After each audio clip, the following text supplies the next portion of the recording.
musician. She was a music teacher, but I felt that she taught music, but I wanted to make her a musician. And I also, because I'd moved the period forward, she was also more of a person that it was more of a sign of freedom for Walter, a liberation.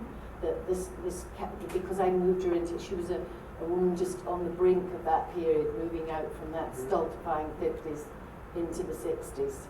That was a change. And I changed the end. Slightly. Well, I did change the end. Well, you have to go and read the book. Okay. I'm not going to say. So this, very much speaks to the idea of being guilty of the mind. Yes. And I'm curious, Patrick, how you sort of attacked this character. If you went into it thinking this person is guilty as Eddie's character. Oh, I wasn't guilty. Why are you laughing? What's so funny? No, I felt like one of the things that I loved from really both the book, but certainly the script, which is how I was introduced to the novel, but from the script, I loved the fact that, and it's even a little different than what we see on screen, but he's obsessed with the murder that Kimmel commits, and you get the feeling that Walter's never been a part of really anything. He's in a horrible marriage. He's very stagnant. It's also, as Ellie represents, the sign of the freedom and the 60s coming. He's those moments of clarity for him where he feels a part of something. You get the feeling that the guy was never a part of anything. So it wasn't so much about, is he guilty or not. I never. There's a lot of things you can think about as an actor, and a lot you can just sort of go along for the ride. And when you've got a lot of lines about I didn't do it, I've got to believe that I didn't do it. You've got to commit to that. You can't sit there and play I didn't do it, knowing yes you did. That's for me a weak choice.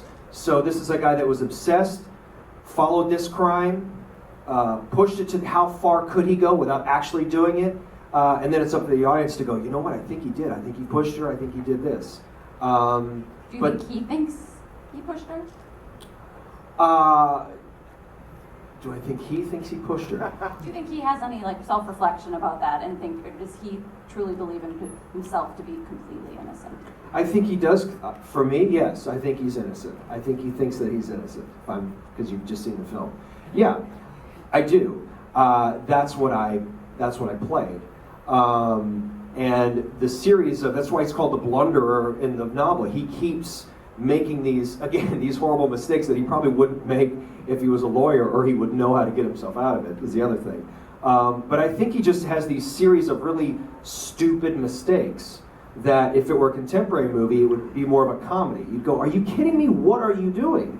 And I like that because it's just a series of, well, I didn't say the whole thing. Well, I'm not going to tell him that I was out with a woman that I was having an affair with. Why does he need to know that? Okay, fine, I did go with her. And then you get into Corby's psychosis, where he's got his own issues wanting to prove himself. So you're dealing with this sort of perfect storm of really, one, inept, and two, sort of unstable people. And I think that's where, for me, it sort of sings, because it doesn't feel like a very typical sort of thriller, but it feels very Highsmithian.